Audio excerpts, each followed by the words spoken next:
Hello. How are you today? This video is kind of geared towards people who have had questions about potentially writing Medicare Advantage business. You could be someone that's already in the insurance business, maybe you're writing final expense, or maybe you're writing property and casualty, or some other type of traditional life insurance or something like that. And I talk to people all the time who are interested, whether they're, like I said, whether they're in the business or not already, that they have interest in Medicare Advantage. One of the things that's really nice about Medicare Advantage and is Medicare supplements as well is the residual income that it provides. You have what's called renewals, and if you're basically paid by the carrier, you get a certain amount of commission on the front end, and then of course you get renewals on the back end. And sometimes there's situations where on the front end, I won't really get too much in commissions, but on the front end where it's like a new to Medicare turning 65, and that would be true up, and you would have a higher commission. Other times it is the standard renewal commission rate, and it would be prorated depending on what time of year it is. Then the following year, starting in January, you would start receiving renewals, which would be the equivalent of 1 year's commission divided by 12, so a 12th of the commission. So because for that reason, I get asked a lot about Medicare Advantage and Medicare supplements. But for this video, I'm going to talk primarily about Medicare Advantage, how you can sell Medicare Advantage, and how you can do that year-round. There's a misconception with many folks that aren't in the Medicare business that think that you can only sell Medicare Advantage during the annual enrollment period. And that's actually not true. You can sell Medicare Advantage all year round at any given time. Now, there's certain situations where when you can and cannot write a policy, and basically today what I want to kind of put out there is sort of when you can write the policy so that you could write it year round, and also just talk a little bit about the other thing I get asked a lot is how do you find those people? Marketing. Marketing is very important to our business, and if you are not marketing and getting in front of people, you are out of the business pretty quickly. So first off, as far as with writing year-round for Medicare Advantage, the first person, so to speak, that you can write is someone turning 65. So when someone starts, when they turn 65, generally that person starts Medicare. Now, there are circumstances where a person may qualify for they're disabled and they qualify for Medicare after being disabled for say 2 years, and they get Medicare eligibility, and that person is able to be written. Okay, so it's really when you are eligible for Medicare A and B. But for easy understanding purposes, generally people start Medicare when they turn 65. And so you were able to write Medicare Advantage at any given time during the year when you have someone that's turning 65. Now, there's a window of time, and it's 3 months prior to the month of their birthday, the month of, and 3 months after. Now, in the situation where maybe they have a birthday on the 1st, again, a kind of a unique situation, then their Medicare eligibility would be 1 month prior. So in that situation, it would be, I guess, 3 months before that month, and then you've got the 3 months. Still the same time period, I guess, but if they have a birthday on the 1st, their Medicare would actually start the month prior to their birthday. But generally speaking, 3 months before, the month of, and the month after, and 3 months after. And that's when you can write turning 65. Now, the nice thing about turning 65 is it's very easy. We'll talk in a minute about how you can market to those people, and it's pretty easy to find them, so to speak, or tailor, customize a marketing campaign towards those folks. Okay, the next type of person is a person who has a low income subsidy. So a person that has a low income subsidy, sometimes referred to as extra help. So these are going to be folks that qualify for extra help, and they get assistance in the form of a low-income subsidy. Sometimes it's going to pay, for example, for their Medicare Part B premium is paid for them, and they don't have to pay that. With a low-income subsidy, you're going to typically see their prescription drug cost is going to be a reduced cost. Another thing they don't have to worry about is like the coverage gap, the donut hole. They don't have to worry about any of that stuff because they just pay that reduced cost.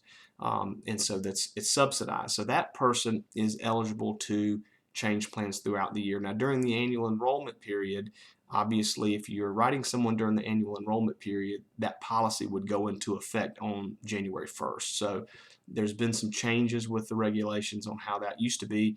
During the annual enrollment period, if you wrote someone in November, you could actually get them a December 1st effective date. And those guidelines have since been changed. So a low-income subsidy is another way that you can write year-round, someone that has LIS. Of course, also, there are ways that you can find those folks and market to those folks, and we'll talk about that in a minute. A third way you can write Medicare Advantage year-round is by writing dual eligibles. And a dual eligible is someone that has both Medicare and Medicaid. And sorry for my outfit here. I just got finished working out at the gym, and so I'm in my sweatshirt. But anyway, you can write those folks as well. Now, they're going to have, depending on the state, it may be called different things. But for example, here in South Carolina, it's Medicaid. So they'll have a Healthy Connections Medicaid card, and then they'll also have their Medicare card. Now, you can verify this. A lot of the carriers actually, you can call and verify their eligibility, whether or not they do have, in fact, have full dual eligible status. But again, those folks are gonna qualify that you can write them year round. Same as LIS, which technically they are LIS as well. But whenever you can write them year round. If you're writing them during the annual enrollment, it would be January 1st effective date in almost all situations. Of course, there's some exceptions. The other ideal person that you can write throughout the year for Medicare Advantage is someone who has deferred their Part B. Like, they're covered, typically the scenario is like this: they're covered through an employer or their spouse's employer, and then ultimately when they or their spouse retire, they pick up their Medicare Part B. And so generally speaking, they've deferred their Part B. Not all the time, but usually that's the case. They've deferred their Part B, and now they are leaving that group health insurance plan. They're picking up their Part B, and now they have an initial election period where they can enroll. That person is typically a little harder to find as far as the marketing goes. Most of the people that we write that kind of fall into that category typically find us. It's more of a fishing approach, I guess you could say. We have kind of a hunting method and a fishing method. I like to hunt and fish, and I like to look at it that way. And so it's more of us like putting things out there and them contacting us or by referrals. And again, we'll talk about all of that in a sec. So those are 4 categories right there where you can actually enroll someone year-round for Medicare Advantage. And again, this video is geared towards talking about Medicare Advantage. Obviously, if someone has a supplement, you can write supplements year-round as well. I'm just talking particularly this video about Med Advantage. So how do you find them? How do you find them? That is something that, again, the question is the million-dollar question. How do you find them? There's a variety of different ways that you can do that. So first off, there's direct mail. And direct mail is something that we've done for quite a while. There are pros and cons of direct mail. I've noticed recently a little bit of a decline, particularly with the coronavirus and everything. Our direct mail this year returns were a little bit lower. But in general speaking, you can expect around, depending on where you are located in the country, roughly around 2% is a pretty good campaign. So when you think about it in that regard, if you mail out 1,000 pieces of mail, you're only going to get 20 pieces back, which means that 980 people threw your campaign, threw your mailer in the trash can. It's really hard when you think about it that way. However, direct mail does work, and it is something to where out of those 20 that you get back, generally what we see out of those 20 leads, we're going to generally see anywhere from 5 to 7 sales. We have some of our agents that are really doing well. They're really skilled. They've been doing this a long time, and they're getting 6 or 7 sales. Sometimes An agent who maybe is not quite as experienced is going to typically hover around that five sale, maybe even 4 sales. But generally, we like to see at least 5 sales from that. So it ends up, it makes sense, it works, it's profitable. Direct mail is a good way to do it. With direct mail, you can tailor your demographic to target certain folks. So you can target people turning 65. You can target people who are LIS or who are dual eligible. So you're able to customize that. Again, people who are not on Part B or they've deferred it and are coming off of an employer plan, little tougher to track those people down. But again, you have 3 different groups: turning 65, LIS, and duals that you can target. So that's a good way that you utilize direct mail. Another way is digital marketing. Digital marketing is a little more complicated for someone who's not experienced with that. However, digital can be a great way. And what I mean by digital, when I say the word digital, I'm talking about things like Facebook, Google, YouTube, which Google owns YouTube, so they're kind of under the same umbrella. But obviously, YouTube is more video style marketing. Google, you have pay-per-click. You can do different types of campaigns, including obviously your video. Facebook, you have video, you have all different types of ads and campaigns that you can do that way. Nice thing about that is you're able to really niche down your target audience, so you can really have a good area that you target. And another nice thing about it is that when you utilize those different digital campaigns, a nice thing that I like about it is that person who responds is typically going to be computer savvy, or at least have a computer or have access to the internet. When we do direct mail, a lot of times, especially with our LIS campaigns, a lot of times those folks don't use email, or they don't use internet if they're in a rural area, and so that kind of eliminates the opportunity to sell remotely. However, when someone responds to a digital campaign, they've responded to that. Now you know that they can actually there's a possibility to sell remotely.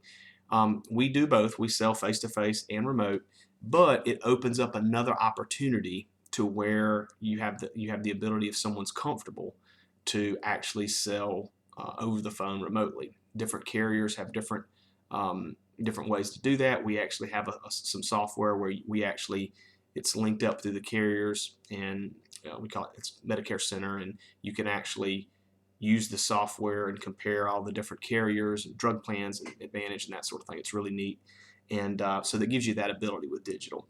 Another way you can market, which is gets more expensive, is media. Media can mean anything from TV, radio, billboards.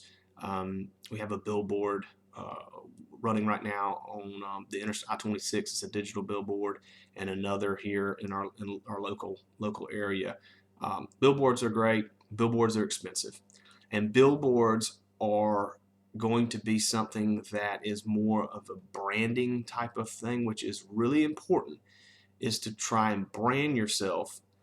But at the same time, when you're getting started out, if you're someone new, it's a little bit tougher, because branding is not typically going to be the same as lead gen.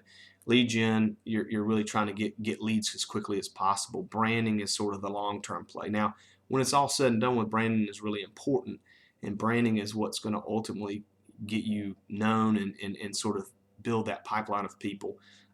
But again, that's a way that where you can start getting inbound traffic, phone calls. I mean, you can do that as well, don't get me wrong, with digital and direct mail. With our direct mail, we usually have mail in a business reply card is how we typically do it. So they'll mail that in, fill it out, and request information, and we have permission to contact them.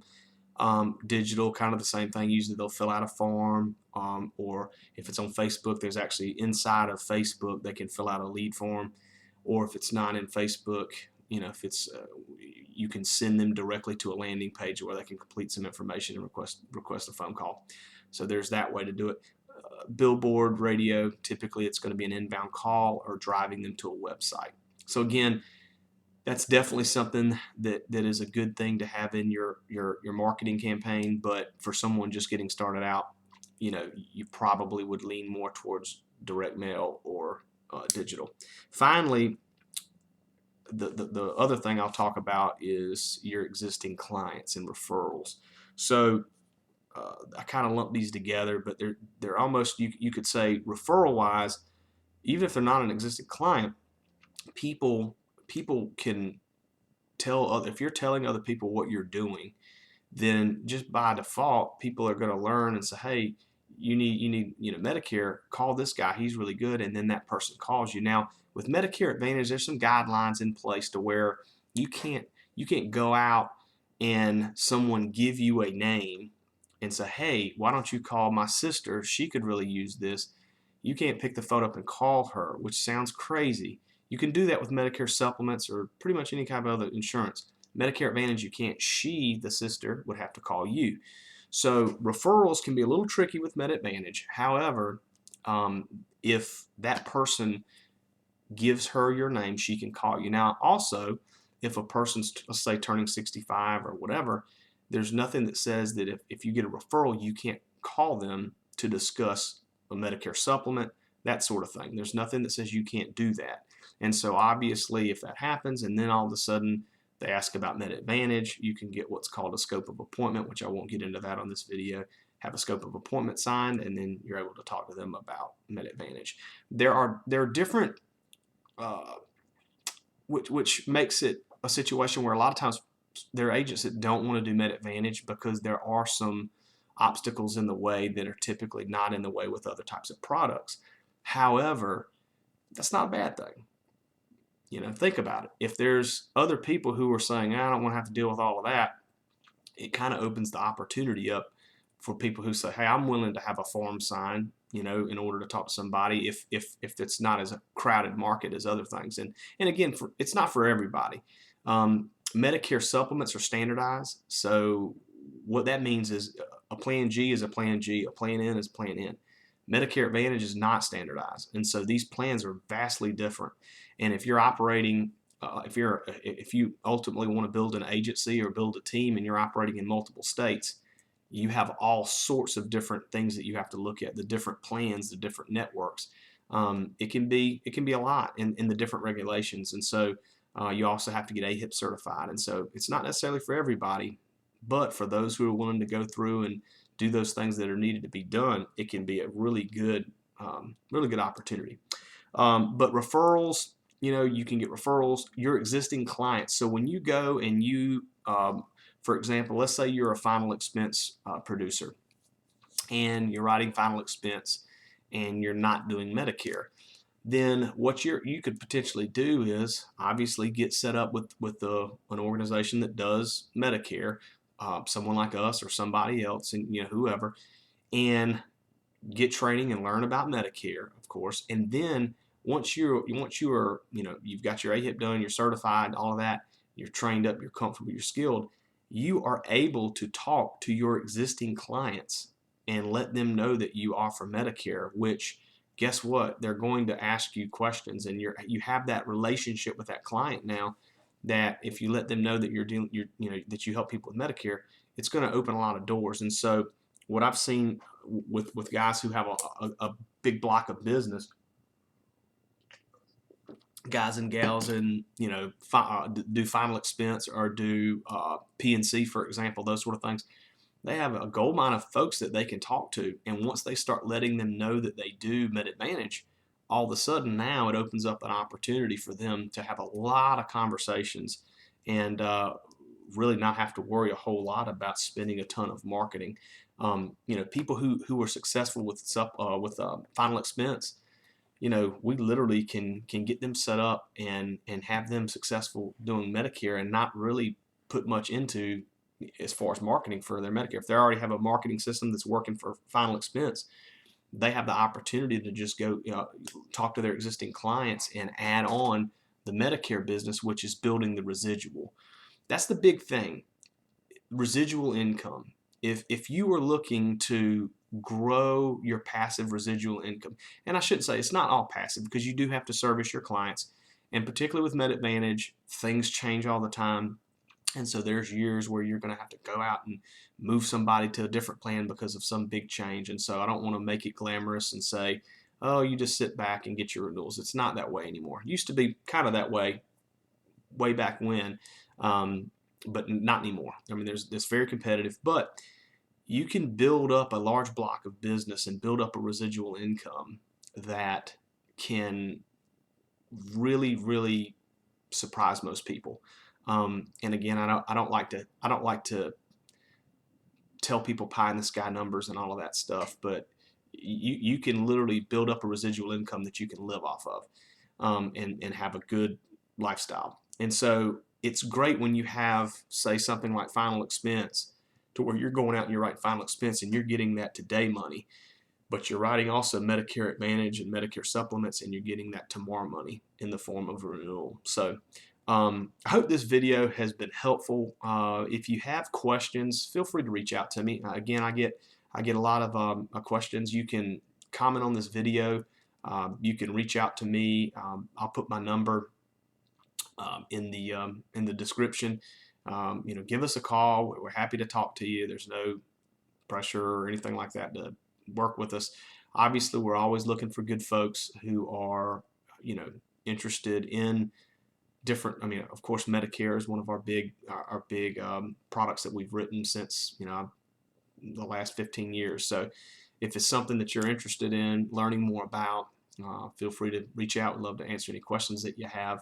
But definitely, if you're considering it, I will say this: understand that unless you have a large block of business, marketing is important, and that goes with any product. I mean, final expense and some other products, sure, you can go and you can put in the sweat equity, and you can door knock, or you can do certain things that you can't do with Medicare Advantage. But with Medicare Advantage, unless you have a large base of referral business coming in, you have to market. You have to market. You can't expect to just have it people start calling you out of the blue. It just doesn't work that way. And people that tell people that, they set them up for failure.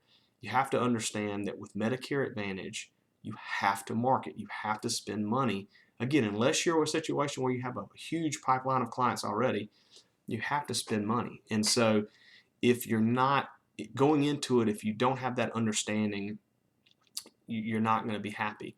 There are programs out there where you can come in and the upline will pay for leads and all of that, but you're going to give up commission. You're going to give up either front end or back end.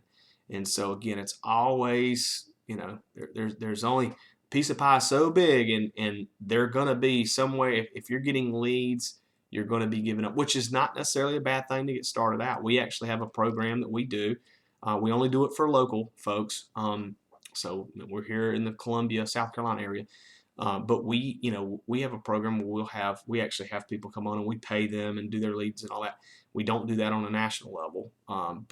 So I'm not saying there's anything wrong with that, but just understand what you're giving up. And we go through and explain everything to those folks about, this is what you could be getting as a street level agent.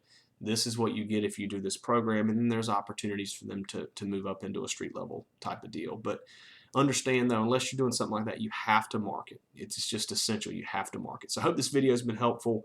Please like and subscribe. And again, if you have any questions, don't hesitate to reach out. Thanks for watching today. Bye-bye.